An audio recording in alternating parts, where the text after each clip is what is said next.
धुंधली ने इतना इतना सोचा, सोचने के बाद वो फल दिया उनको, उसने दे दिया गाय को, गाय ने खाया फल, उससे पैदा हो गए गोकर्ण। और उसके पहले अपनी बहन के घर में एक बेटा होना था, इसको पैसा दे करके बोला तुम तकिया बांध के रख लो पेट में, और तुम्हारा ये जो आत्मदेव है, नामई का आत्मदेव है, एक नंबर का मूर्ख है, नाम है आत्मदेव, और मूर्ख इतना कि बेटा के लिए परेशान है, हैरान है, तकिया बांध के पत्नी थी, पता ही नहीं चला बेचारे को। उसके बाद मामला सब गड़बड़ हो गया, अपनी बहन की बेटी को ले आया, बेटे को ले आया जन्म दे करके। उधर गऊ ने भी एक बच्चे को जन्म दिया, तो इस माँ ने कहा कि बेटे का नाम हम रखेंगे, इसमें ज़्यादा हिस्सा हमारा है। बोला क्या रखेगी? बोला धुंधकारी। माँ का नाम धुंधली, बेटे का नाम धुंधकारी। अस्पष्ट, जहां सब कुछ अस्पष्ट हो उसका नाम है धुंधली और धुंधकारी। अब ये सब वेदांत की बातें, इन सब से ये प्रतीक है, जरा सीखो इनसे। जिनके जीवन में कंफ्यूजन, कंक्लूजन नहीं, जो अस्पष्ट है, उनका जीवन कैसा होता है? बोला इस धुंधकारी की तरह होता है और धुंधली की तरह होता है। वो क्या किया? जुआ शराब खेलने लगा, और ये गो से जो पैदा हुआ गोकर्ण, वो बड़ा विद्वान हुआ। ये जुआ शराब खेल के बर्बाद हो गया। 5 वेश्याओं के साथ इसके संग लग गए। शब्द स्पर्श रूप रस गंध 5 तन मात्राएं ही 5 वेश्याएं हैं, और तुम ही हो वो धुंधकारी जिसके साथ ये लगी हुई है। ये मत सोचना कि श्रीमद् भागवत में एक धुंधकारी था है और रहेगा, अभी भी है। हर व्यक्ति के भीतर में धुंधकारी है। बोला दुर्योधन मर गया, खाक मर गया दुर्योधन। दुर्योधन वो है जो भरी सभा में अपने ही घर की बहू को नंगा करना चाहता है, कपड़े खींचता है, पर उनकी मां जब कहती है कि नंगे होकर मेरे सामने आ जाना, मैं देखकर तुझे वज्र का बना दूंगी, तो लंगोटा पहन के जाता है। दूसरे के फटे में उंगली डाल करके उसके कपड़े को फाड़ देने वाले का नाम ही दुर्योधन है। अब तुम मुझे बताओ कि दुर्योधन मर गया कि अभी भी बचा हुआ है? घर घर दुर्योधन है, कहां कहां खोजोगे?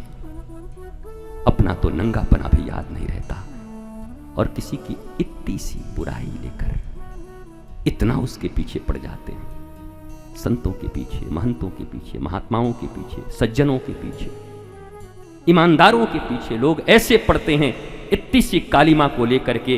अरे जरा एक बार खुद को भी देख लेना, देखोगे तो ऊपर से नीचे तक काले नजर आते हो। भला सूप कुछ बोले तो बोले, चलनी भी बोल रही है जिसमें छेद ही छेद है।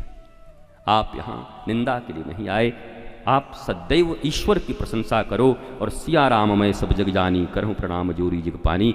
उनका ही प्रकाश सबके भीतर में है, ये समझते हुए, सर्वजनों को प्रणाम करते हुए, आप विध्वंस करने के लिए नहीं आए। गुरु कभी विध्वंस नहीं करता, ज्ञानी विध्वंस नहीं करता। विध्वंस करना होगा तो आपके भीतर में भगवान आएंगे, कर देना फिर किसी दिन, रावण इत्यादि का। पर तब तक ज्ञान पर जाओ, गोविंद की अवहेलना मत करो। ज्ञानी बड़ा लॉजिकल चीज है, मजे की बात है, सुनना चाहिए। भक्ति और ज्ञान को लोग लड़ा देते हैं। ज्ञानी फ्यानी हम भगत हैं, भगत होंगे, भक्ति नहीं है आप।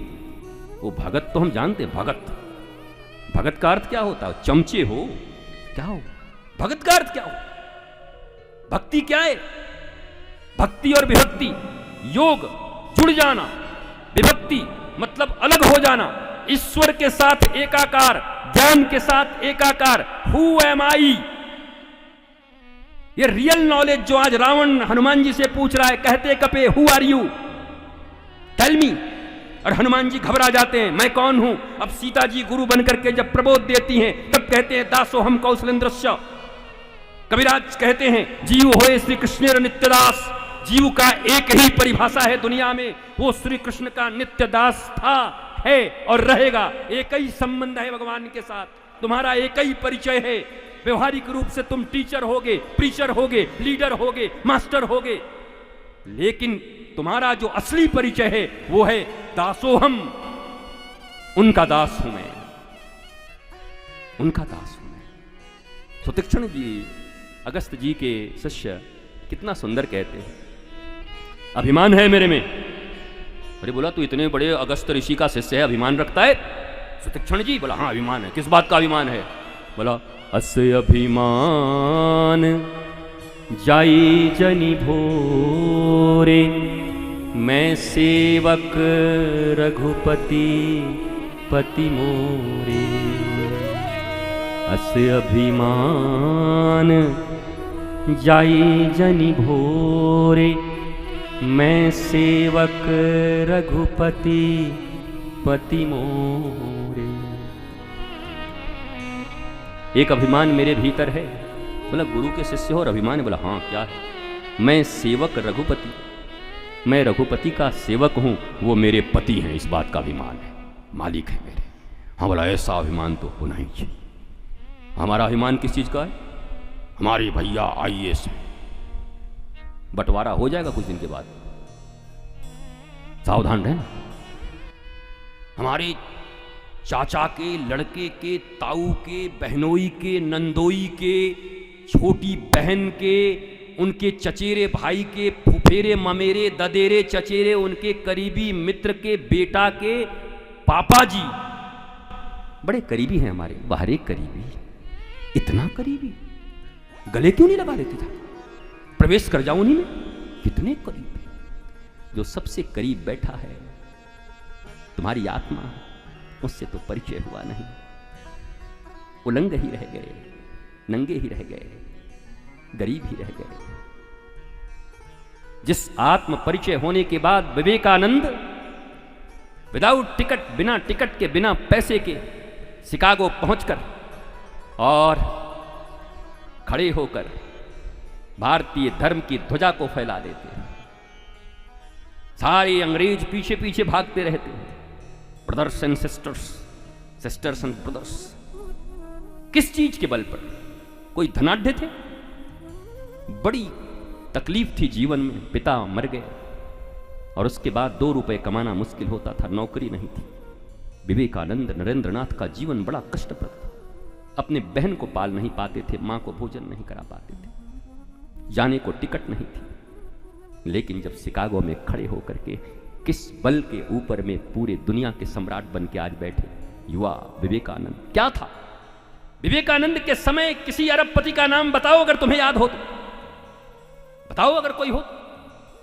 तुम में से अगर कोई विवेकानंद के समकक्ष किसी करोड़पति का नाम बताओ, अरबपति का नाम बताओ, किसी हीरो हीरोइन का नाम बताओ। कोई सब मर गए। अमर तो एक ही है, विवेकानंद। कौन सी संपत्ति थी?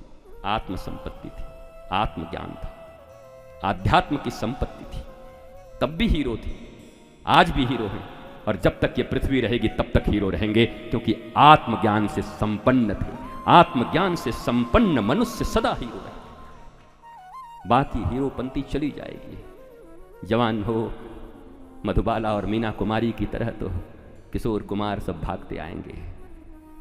काले सच बॉलीवुड के जानते ही हो गए। फिर वही जब चमड़े गल गए मधुबाला के, तो किशोर कुमार को ट्रंक कॉल जाता है और कह देते हैं कि बिजी है, अभी ट्रंक कॉल से भी नहीं उठते, जिनके पीछे कभी भागते थे। यहाँ चमड़ों का खेल है साहब, कपड़ों का खेल है।